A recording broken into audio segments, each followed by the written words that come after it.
Chicago's Cook County Jail is one of the largest and most notorious jails in the United States. Home to around 6,000 inmates, many of whom are heavily gang-affiliated, this is a massive correctional facility that has incarcerated some of Chicago's most infamous criminals like Al Capone, John Wayne Gacy, Larry Hoover, and King Von. Currently behind the barbed wire walls, Cook County sheriffs are battling against a serious and invisible drug epidemic called paper strips. What happens is smugglers take harmless-looking items like books, court documents, or family photos, and they soak them with synthetic chemicals ranging from cannabinoids to fentanyl, some of which are lethal and lead to overdose deaths. So today, Cook County Sheriff Tom Dart invites me in to show me how his team of officers fight against this problem. And we even see a raid on a high-security cell block that uncovers drugs and homemade shanks. So join us now, but first a quick word from the sponsor of today's episode.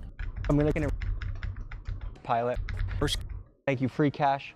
Facilities, substance abuse, and covers the topic of drug overdose deaths. If you or someone you know is struggling with addiction, call the national helpline you see on the screen. Oh, Christ.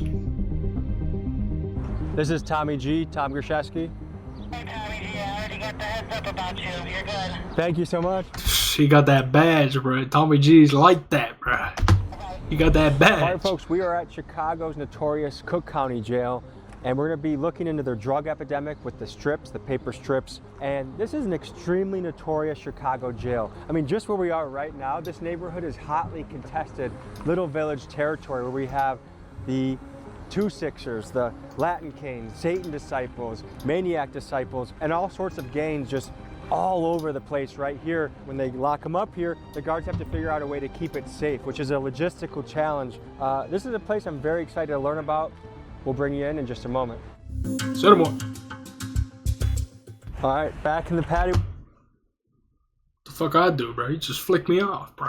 Wagon again. You say fuck me I for? can't imagine spending any amount of time in a place like this. To do anything that frequently puts you back behind these walls, to me, is kind of a mind-blowing loop to be stuck on for a human. But I also think it has so much to do with neighborhood, culture, and structure, and influences. That's one thing that if you want to change America from the ground up, we got to increase fatherhood. We got to make reading and learning cool. We got to make cleaning up litter and taking care of the environment cool.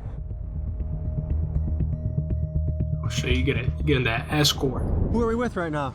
Tom Dart, Sheriff of Cook County. Tommy, nice to meet you. Good to meet you. And you're going to be taking us on a tour? Yeah, we're going to go into Division 6, which is one of the, about like 15 different divisions that we have right now here at Cook County. And do you know how many officers you have on staff at a given time? Oh, a little under 3,000 correctional officers, correctional deputies, period, and run 3 different shifts. And depending on the population a little bit, it goes up and down a little bit. So this paper strip drug epidemic has been a big challenge. Yeah, you know, Tommy, the whole opioid epidemic that hit us about 5 or 6 years ago in this country hit everybody and hit every aspect of society pretty hard, so it was not unusual for it to appear here. Are conjugal visits allowed here? No. In visitations in jail, traditionally they occur behind bulletproof glass with little screens to yell through. We've allowed to where people are sitting at tables. Not only we encourage the kids to hug their dad when they get there. That's huge. Yeah.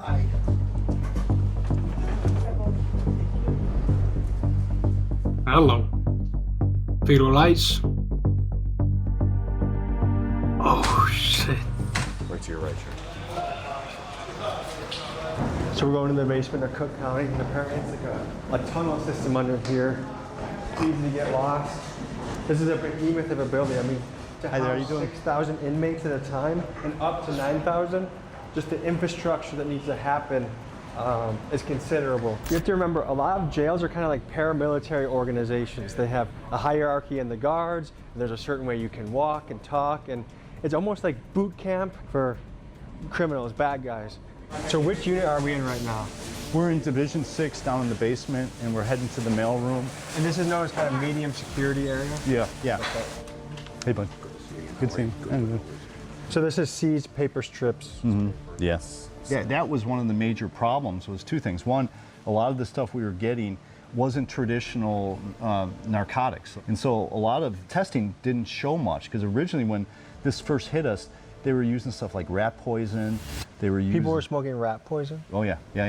Not only is the Shit, I'll fry your fucking. it's easy to That's smuggle, great. but it's a Russian roulette of a drug because it's almost impossible to know what you are smoking. For example, there are reports of this paper drug being delivered coated in toxic compounds like roach spray and rat poison. Now folks, the most common chemical application on the strips is synthetic weed, which is also known as K2 or spice, which as a high school kid in Illinois in the early 2010s, I experienced this stuff firsthand. It is an incredibly intense high that sometimes resulted in me having to lay down and basically hallucinate for the first 10 or 15 minutes of the experience. And this is just another dangerous aspect of the strips because it can leave Tommy's been around, bro. Tommy the knows. intoxicated inmate incredibly vulnerable to being attacked, or in the case of what's happening in Georgia state prisons, tied up to be extorted for money. And so now Cook County sheriffs face a tough catch-22. They can either continue to allow physical paper documents through the mailroom, which civil rights advocates would say is a protected First Amendment right, or like other jails and prisons, they can completely ban mail altogether and force inmates to receive digital copies of communication. So none of those things would hit if you test them because they aren't illegal substances.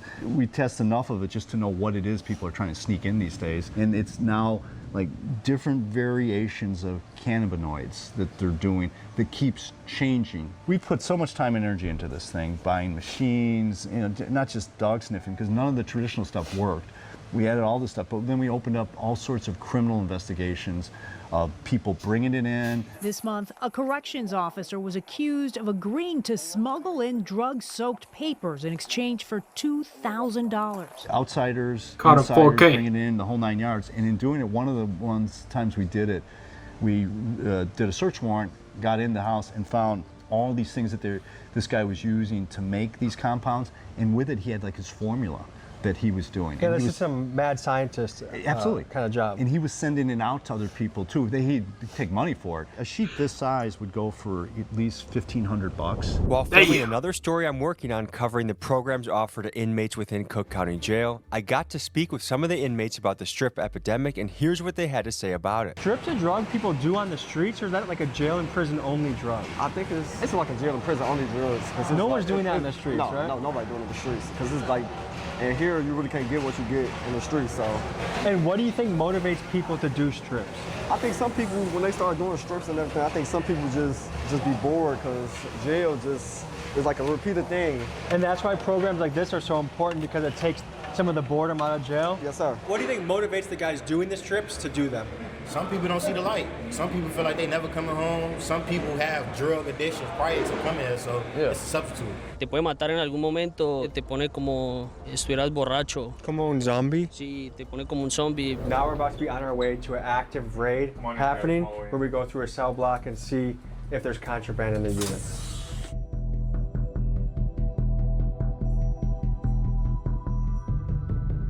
And now we're walking through legendary doors here.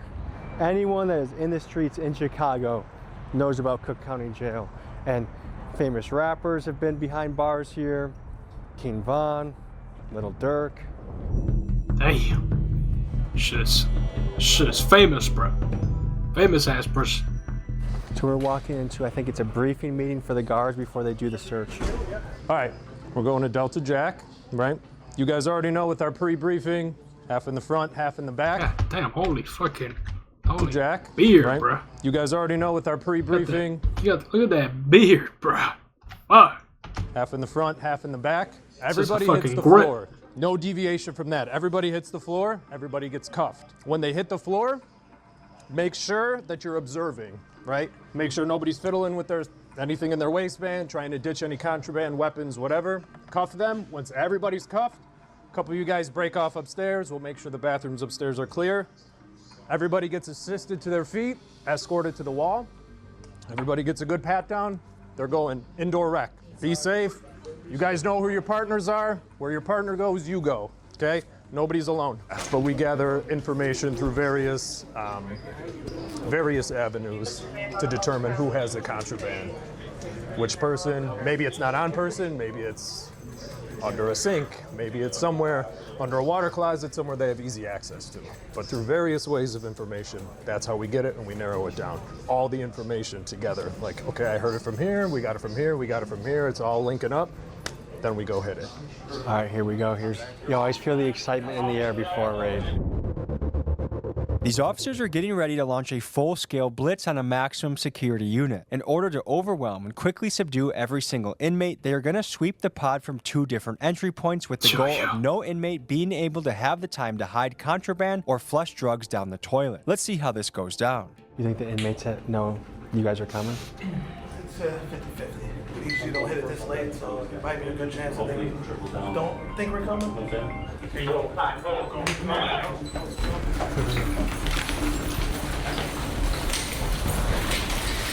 Yo, Tommy getting in there, bro. He getting in there. Oh, shit. They got everyone on the ground. The first step is securing everybody. Look, you see people peeking their heads out of their cell too. But to be an inmate and to not know when this is gonna happen, that at any moment throughout the day, they can come in, rush you, and start the search. If you're on the side of smuggling, you have to stay on your toes at all times. What are we looking at so far? So you have a shank made out of a screw. And then here you got what we call roaches, right? We haven't opened it up yet. That's fine. This was laying on the ground. This was laying on the ground. But you think that's strips? So usually, typically, yeah, each roach will contain multiple strips.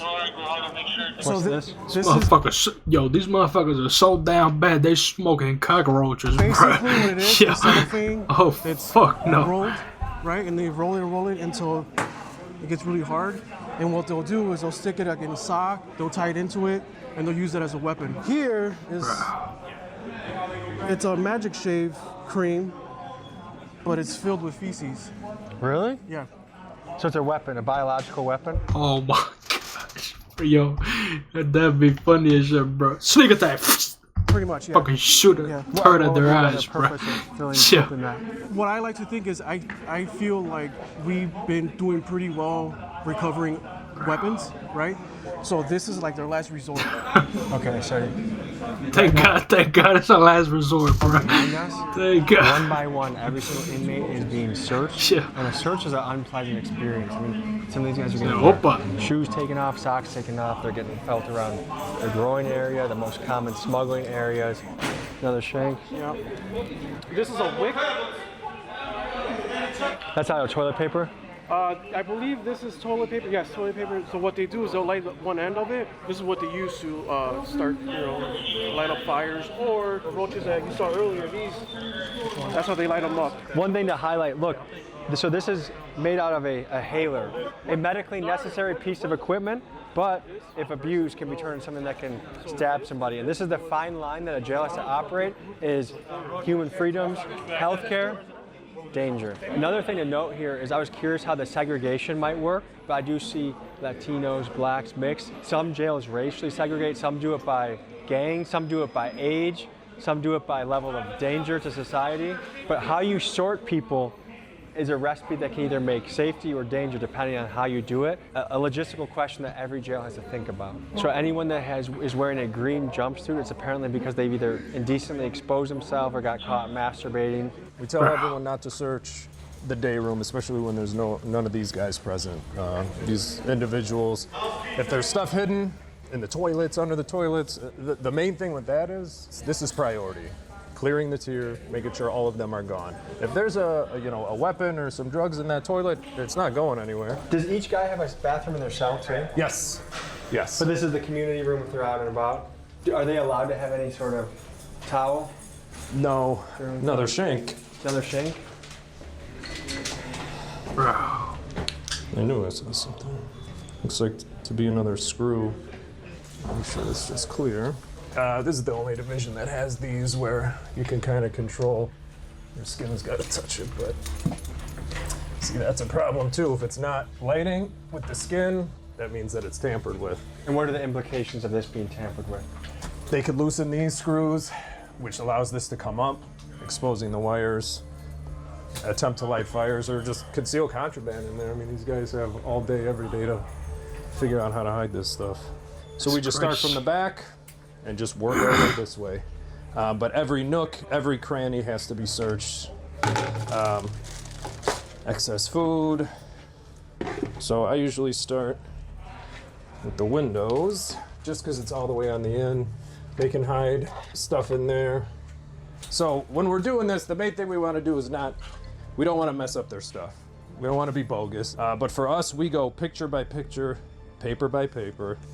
These guys are ingenious. They could have 2 pieces of paper glued together with drug-soaked paper in between them, and just any quick glance, you wouldn't even notice. So this is usually a big indicator, the holes in the mattress. This guy, well, he had something in there. So yeah, with these books, you just essentially, yeah, these might just be bookmarks, but we gotta make sure that they're just bookmarks. Because in between any of these pages could potentially be, and not even just drug-soaked paper either, staples. Yeah, that guy definitely lost his progress in that book. You'll have to find that shit again. 2 needles, really anything. Do raids happen on a daily basis? That's our whole function. I mean, we wouldn't describe them as raids. They're targeted searches or just regular tier searches. They have to be done. It all depends on the information we have, the intel we have will determine if we're gonna make a strategic entry through the front door, the back door, both, if we're just gonna hit a cell or 2, it all depends. A lot of planning goes into each one of these. Have you seen any overdoses happen in these units? Yes. In 2023, Cook County Jail had 18 inmate deaths, and a third of those were due to drug overdoses, making this drug problem the single greatest cause of unnatural death in the facility. The 50th time this year, the Cook County Sheriff's Office makes an arrest related to drug-soaked paper, including occasionally the guards themselves. This month, a corrections officer was accused of agreeing to smuggle in drug-soaked papers in exchange for $2,000. Folks, because smuggling a single soaked piece of paper can be worth as much as $10,000, and because it is also very difficult to detect who the dealer is that is smuggling in the drugs, my gut tells me that the economic incentives are too high for this problem to go away anytime soon. Which would you say is more dangerous, the gang violence or the strips? They're both just as important, right? But the paper drugs have been prevalent for the last, how long? It's really picking up steam. But the problem is that with the paper drugs, it's dangerous to not only them, but it's also dangerous to us as well. That kind of might tip the scale a little bit. Justin Wilkes, Chief of Investigations and Intelligence. And what's been grinding your gears lately? Well, for the last couple of years, saturated paper inside the jail. Back in 2023, we had our first death from smoking the saturated paper, and I feel like ever since then, that's been kind of a thorn in the side of the sheriff's office. And what is this drug? I don't know exactly how to describe it because they're all different kinds. There's synthetic cannabinoids, synthetic opioids, synthetic hallucinogens, and so we don't really know. Each one's different. The inmates have a term they use, and when the more potent it is, they'll call the stuff death. Did you get something over here? Yeah. Can you show me what that is? They must have had a whip and that started these on fire. So are they making homemade joints? Do they have a piece that they're hitting? Yeah, they're making homemade joints. When you guys raid a cell, how often are you finding contraband? We find it every single time. Every single time? So it never stops? Never stops, ever. I know you're about to search a cell? Yeah. Okay, you want to search it and then walk us through what's going through your head as you're searching? Sure. So I start from the top all the way here, and I'm just looking for anything that they either stuff inside of like these lights, and this came off of the top, so I'm gonna go through it, see if it looks saturated or if they hid anything in there. How long have you been doing this for? I am going on my 4th year. And what's it like? Hey, You know I feel what? bad for this cell owner. I really do like it, and it's wild. But are you attracted to the adrenaline and the excitement? Yeah, I guess so. And here, in between these little joints, they stuff stuff too. This is just a wrapper, but sometimes they put like the Suboxone strips in here, but nothing's in The here. little Jolly Ranchers, that's crazy. Which drug would you say causes you the most trouble nowadays? Probably the drug-soaked paper. It looks like a very uncomfortable drug to do. It's actually kind of scary. The way they look when they're on that doesn't look like it's enjoyable. What do we have? How do you even, you just like fucking, just like suck the fucking paper or some What are you shit like looking the for? fuck? Yeah. Well, we search everything, so this was tied on the door, but like this they can't keep. It's like a handmade bag, so it's considered contraband because they do get a shower bag already. They hide stuff in here a lot. I found Suboxone a few times, so I always open their mineral cream. So you're the tester? I'll do the testing. I write down exactly what was found, like the contraband they're not supposed to have. But if they bring suspected... Nah, bro, if they got Hispanic people searching that shit, bro, you're not gonna get paper, anything left behind. This one's for synthetic Totally, cannabinoids, but we also have other tests. So we have the multi, could be fentanyl, heroin, cocaine, meth, MDMA, or we have the opioids test. But you basically just rub on the paper that you think is suspect narcotics. Once you rub it on the paper, there's like 2 vials in the test kit. Yo, that's crazy if they actually find one.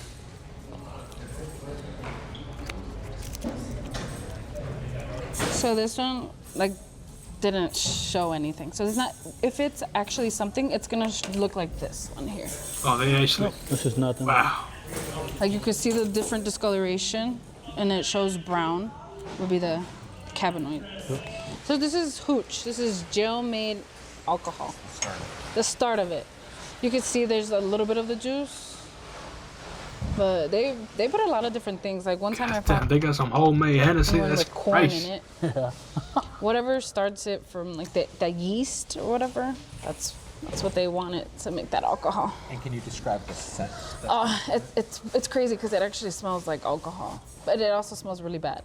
If someone is caught smoking a strip, do they get extra time added to their sentence? So we will charge them an additional crime. So anybody that is in possession of the saturated paper, depending on the schedule of narcotic that it comes back from the lab being, a lot of times it's a class 1 felony. What does a hit on a paper strip run for in these jails? So depending on the potency, we've seen it up to $10,000 for an 8.5 by 11 sheet of paper. So they will cut those up into little $25 strips. And that's where the overdose comes in, is it's hard to judge the potency until you've tried it. Right. Yeah, and each guy is trying to outdo the other guy. What can a successful paper strip dealer stand to make in a month, you think? In our one case that we had, the guy was bringing in, I don't know, so it's hard to tell because he was distributing it throughout the country. So it wasn't just here that he was doing it, but he was bringing in, I would say, over $100,000 a month. Does it blow your mind to see people return again and again and again to conditions like this? Oh my Yeah, our system is broken. Prior to this, I worked at IDOC as well, at Stateville Penitentiary. What are the differences that you've noticed working both jail and prison? Prison, you got guys with guns watching you, unlike here. It's more, I say it's more controlled. You'd be walking the line of guys and you got guys with guns on top watching you, making sure nothing happens to you and or anyone else. So. What is it like being lied to so frequently? It's hard because when you want to help someone, you really don't know if they're telling the truth or not, or they're just trying to spin you to gain whatever it is that they're trying to achieve. Now that you've witnessed a raid reveal weapons and drugs, let's take you to the basement of Cook County Jail where much of the battle against smuggling is fought. Tell me about your role in this operation. What we do is we search the mail as it comes in. They go through all the mail, but they do not open anything. They just separate it per division. We go over and take all the mail and bring it back over here, and we will open it by hand, and we will search everything. Here they have a mailroom and drug detection laboratory where specialized officers hand search through the packages, letters, and books that come in, and they use infrared scanner technology to hunt for the invisible paper spray drugs. If you were to guess, like what are the different things we're looking at here? Our first instinct when we look at a book, it's all starting to fade here and getting all watered. And so there's sophisticated communication going on where they know, hey, look for pages 152 and 171, correct, and that's my drug. Absolutely right. Absolutely right. So the vast majority of the book could be innocent, but 3 pages are what can make someone a few $1,000. So it is time consuming. You got to go through each page and look at each one. Might be different. So this is a recipe an inmate wrote to somebody else? Correct. Okay, let me just read this out. This is a pretty crazy mixture. K2 spray, which that in itself, wild. Embalming fluid, purple can of Raid, boil the leaf with the water, nail polish remover, fertilizer, bed bug spray. Yes. You guys need to think of better drugs. This is wild to put in your body. How often is a smuggling attempt made, do you think? I mean, I don't have like real stats, but I would say daily. Just the amount of paper that we found in here saturated with something would lead me to believe that it's coming in from every avenue that's possible. And then you walk a weird line between inmate rights and inmate safety. Right. Tell me about that. Most of them are not convicted of a crime yet. They're here facing their trial, and so they're innocent until proven guilty. And so there's this feeling that you want to have, they have rights, and that they want to be able to communicate with their family on the outside world, and you want that for them. You just have to understand that some motherfuckers are just fiends and ruin it for everybody. Some people take advantage of that. Folks, keep in mind that Tom Dart and his team at Cook County could easily eliminate most of this drug problem by completely banning all physical mail, but they intentionally choose not to. Instead, they believe that the family connection that comes from getting real photos and letters is worth the risk and is a key part of the rehabilitation process. Can you explain what's happening right now around us? So this is the mail room for Division 6, so all mail coming from the outside, from family members, the whole 9 yards comes in here before we give it to them. It's examined by machines and by humans to make sure it doesn't have any type of contraband in there. But for our purposes, the big part we're looking for is drug-soaked paper, but we're also looking for everything else under the sun. You want to check out this machine? Yeah, if we could. This was something that we got in when things started really heating up and things were really getting difficult. They call it a T-ray machine. It's not an X-ray machine, so it's safe for your hand. It's not going to have X-rays, something that's going to hurt your body. What they do is when we get the mail, you put it on here, and it calibrates to the machine. But these are 6x9s. You can select standard mail 6x9 to 10x13s. So this is 6x9. So once you put it on, as you can see all these red lines, and it's like an air movement. But no matter how much I try to push the air out, all the red, which is deep saturation, comes back in again. And so that indicates there's some uneven weight distribution. Correct, of saturation. Some kind of saturation, some kind of moisture that's inside it. So you're suspect of this envelope? Yes, this one is definitely suspect. So what would be the next step with something that you might identify So I will take as this, potential I'll take this contraband? back, and we'll have it tested, and we'll have it sent for destruction. Now see, this one has a little bit, this is just air, because as you can see, as I can move it, and it stays gone. See, there's nothing there. So this one's good. How do you quantify the mail that you guys receive on a weekly basis? Yesterday we had 207 yesterday, and out of that we confiscated 20. So about 10% of the mail is potentially compromised. Correct. That's correct. Now see, this one is extremely. That motherfucker's soaking, bro. There's That no way shit. you can get that out of there. What we're seeing is that the technology's had to adapt. Crime is an interesting balance because the criminals are always innovating. They're always going to be slightly ahead of law enforcement, and then they go here, and then they go here. It's kind of like a chess match. Like it's such a waste of great minds, bro. They could be doing anything positive with their entrepreneurial mindset, but no, they choose to do the bad things. shit. One, bro. they can repackage it. Some bullshit. If it comes in, they'll just seal it back and ship it back. Another thing is third-party Amazon. You could get a book and sell it on Amazon, and Amazon gives you shipping labels saying it's coming from Amazon. Technically not coming from Amazon, it's coming from you. Do you ever find yourself being impressed by the ingenuity of these guys? Oh, all the time. What do you think it would take to have these guys harness that energy in a positive direction in the free world? Desire to do it. Sorry. What is that? There's Suboxone right there in the seam. So that orange strip is Suboxone? That's Suboxone. I thought this book was going to pass. Right over here, we caught another one, it looks like, guys. The texture on this right here, you can tell it's been manipulated already. So just to get a baseline, this is a clean sheet? Correct. So clean sheet, okay. And then just go ahead and feel drag it. your finger across. Just keep on. Be careful with that. It takes a fine touch because the ordinary person, if they're not trained, I would just pass this. I have no idea that this is. Yeah, no, that's right away. You can tell its texture. Substances are making it to the city, and then orders are made from inside to out. Unless you just completely ban paper, I don't see how you stop this problem. Director Yassine, I run the Intelligence Center for the Cook County Sheriff's Office. Been with the department 24 years, active as a director for the past 8 years. How do you solve the strip problem? Eliminate any mail coming in here and just make it all electronic. What do you think motivates these guys to take the strips? You know, I wish I had an answer for that. What makes them want to do it? They're fiends. They're fiends. Chasing the high? I don't know. Currently within these jail walls, which is more dangerous? Gang violence or the paper strips? I would say the paper strips. Folks, that was a look into Cook County's drug smuggling epidemic. Thank you to Tom Dart and his team for letting us in. And we have another piece coming with them soon. We cover their programming, their welding, their pizza kitchen, their rescue dog program. It's really cool, innovative stuff that I'm excited to show you. And folks, if you want to support the channel, rock the Big Dog merch. Look no further than TommyGMcGee.com.